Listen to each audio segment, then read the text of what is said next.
When I was on holiday with my family in Australia, my brother desperately wanted me to go with him on a helicopter flight around the Kings Canyon in the Northern Territory. I was horrified and terrified. My brain went into overdrive. How prepared was this pilot? Did he know where he was going? Had he thought about how much fuel he was going to need? Had he checked the weather? Was this helicopter going to fall out of the sky? I needed the pilot to have thought of everything.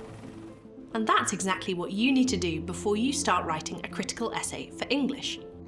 You need to have thought through every part of the journey before you put pen to paper, or else you will simply spin out of control and not get to your destination. So let's get planning. This is Think 4.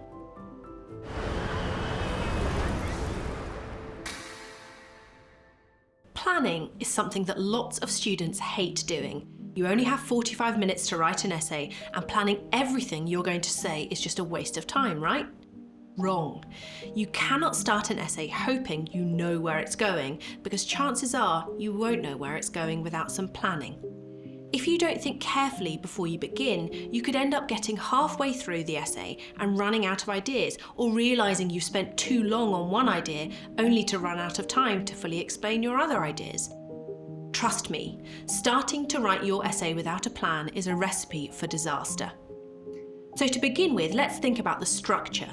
I always think of essays as having a 6-part structure. We start with the introduction, then we have sections 1, 2, 3, and 4, followed by the conclusion. Of course, you may choose to have a different number of sections in the main body of your essay, but for me, 4 always seems about right. So let's look at what makes up a section. Within each section, you need the following: a topic sentence and 2 PCEE paragraphs. PCEE stands for point, context, evidence, and explanation. This is a way of structuring your paragraph to ensure that you write in detail and include all the crucial elements. There are a few versions used by teachers across Scotland, but they all create similar outcomes. So overall, you are writing 4 topic sentences and 8 PCE paragraphs in the main body of your essay. Now you have that skeleton structure, you need to think about how to flesh it out.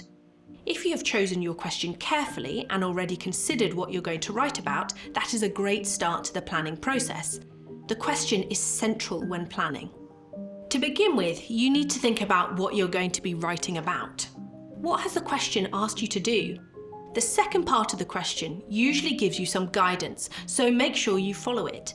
If it asks you to start in a particular place, for example, explain the concluding scene, then do it. When I plan, I start with the main body of the essay. What are the 4 main ideas I want to get across in my 4 topic sentences? You don't need to write these up in full in your plan, but have a good idea of what they will be about. Then I plan what quotations I will use within each section. Again, you don't need to write out the quotes in full, but give yourself a reminder by using some of the key words. If I'm doing okay for time, I usually try and write down a few key words I'm going to use in my introduction.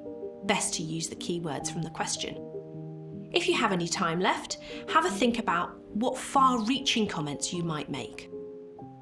And that's it. Choosing the question and planning your essay should take about 5 minutes. I know that may sound like a long time considering you only have 45 minutes to write up the whole thing, but the time spent planning and thinking at the start saves you time in the long run. It means you know what you're going to say and you know where your essay is going. So never underestimate the importance of planning. It could be the difference between a well-structured, thoughtful and relevant essay and a totally disastrous one. And as for that helicopter trip, despite being told it was very safe, I just wasn't that confident that the pilot had planned for every eventuality, and I'm not really fond of disasters, especially when they involve me. This was Think 4. Thanks for watching.